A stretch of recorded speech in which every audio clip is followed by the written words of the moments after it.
Kalah di WTO, Jokowi malah nekat lakukan ini, ditulis dari berbagai sumber.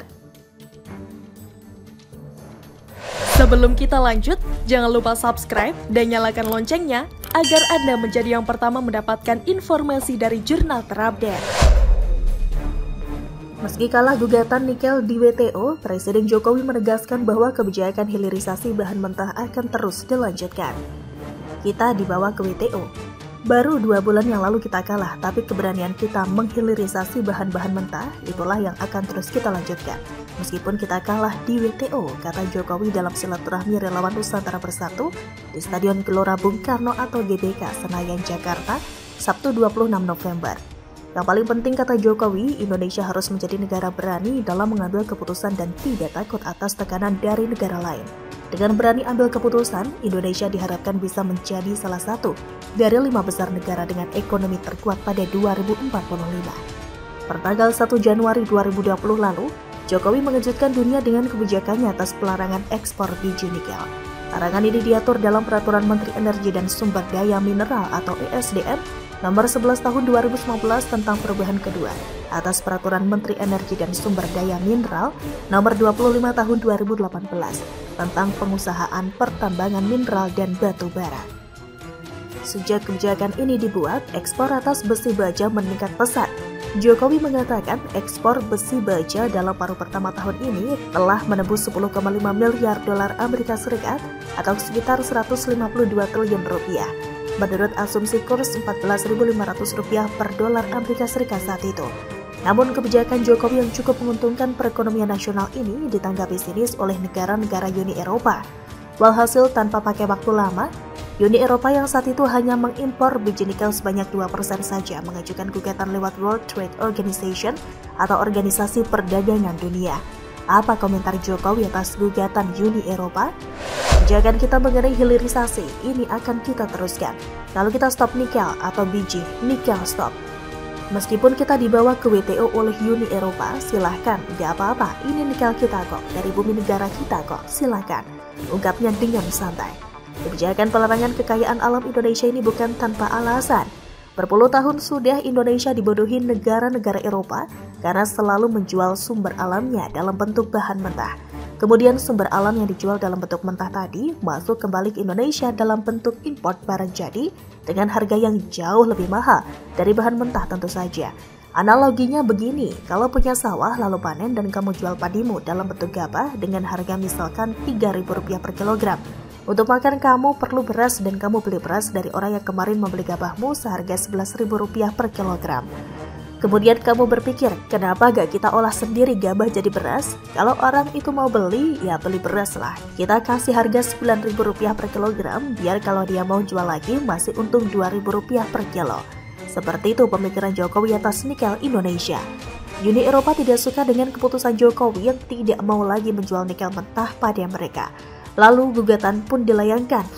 Dan hari ini gugatan Uni Eropa atas nikel kita ternyata memenangkan Uni Eropa. Jokowi dinyatakan kalah. Hasil kekalahan tersebut dituangkan dalam hasil putusan sengketa DS 592 terkait final panel report yang keluar pada tanggal 17 Oktober 2022 yang isinya adalah memutuskan bahwa kebijakan ekspor dan kewajiban pengolahan dan pemurnian mineral nikel di Indonesia terbukti melanggar ketentuan WTO. Pasal 11 Romawi titik 1 GATT 1994 yang tidak dapat dijustifikasi dengan pasal 11 Romawi titik 2 huruf A dan 10 Romawi huruf D GATT 1994. Namun keputusan panel tersebut belum memiliki kekuatan hukum tetap karena pemerintah Indonesia masih memiliki upaya hukum berikutnya yaitu melakukan banding. Jika Jokowi tidak melakukan banding atas keputusan WTO tersebut, maka Indonesia akan dibebani hukuman membayar kerugian yang nilainya tidak sedikit di samping harus membuka kembali ekspor nikel ke Uni Eropa. Seperti akan menimbulkan kekhawatiran investor, terutama pada prospek pembangunan pabrik pengolahan biji mineral atau smelter. Indonesia harus membayar ganti rugi terhadap kehilangan potensi impor di negara Eropa. Seluruh regulasi dari pemerintah juga wajib diubah sesuai keputusan WTO. Keputusan final akan mengikat dan tidak boleh mengajukan banding lagi. Tapi bukan Jokowi kalau hanya berpangku tangan menerima kekalahan gugatan atas barang milik Indonesia sendiri. Selain Jokowi mengajukan banding atas putusan tersebut, Jokowi juga mulai mempersiapkan aturan pengenaan pajak ekspor untuk komoditas nikel yang ditujukan untuk bea keluar produk hilirisasi nikel pig iron atau NPI dan ferronikel atau FeNi. Ini adalah persiapan yang sangat bagus jika keputusan banding akhirnya akan memenangkan Uni Eropa. Selain itu, selama proses banding ini berjalan, Indonesia tidak perlu mengubah peraturan atau bahkan mencabut kebijakan yang dianggap tidak sesuai sebelum keputusan sengketa diadopsi. Dispute Settlement Body atau DSB memiliki kekuatan hukum tetap. Sebelum ekspor nikel ini dilarang, ekspor biji nikel hanya mencapai 1,1 miliar dolar Amerika Serikat pada 2019. Dan selama pelarangan ekspor nikel ini diberlakukan pada Januari 2020, Indonesia meraup keuntungan yang cukup lumayan besar. Sejak tahun 2020, data menunjukkan nilai ekspor komoditas turunan nikel meningkat signifikan. Sepanjang Januari hingga Agustus 2022, ekspor komoditas turunan nikel dan barang side produknya mencapai 3,6 miliar dolar Amerika Serikat, naik dibanding periode yang sama tahun lalu mencapai 1,3 miliar dolar Amerika Serikat. Nilai ekspor tahun 2022 ini juga jauh dibandingkan pada 2020 yang sebesar 808 juta dolar Amerika Serikat. Ekspor turunan lainnya yakni ferronikel juga terus menanjak. Total nilai ekspor selama 8 bulan tahun ini mencapai 8,75 miliar dolar Amerika Serikat, naik hampir 2 kali lipat dibanding 2020 sebesar 4,74 miliar dolar Amerika Serikat. Dan tidak hanya nikel, Jokowi juga membuat kebijakan yang sama atas sumber alam Indonesia lainnya, seperti bauksit, batu bara, dan ekspor bahan mentah lainnya. Tidak hanya keuntungan dalam bentuk pendapatan, kebijakan Jokowi ini juga membuka banyak sekali lowongan kerja dalam program hilirisasi industri di tanah air beberapa tahun terakhir ini. Ibarat pepatah masih banyak jalan menuju Roma.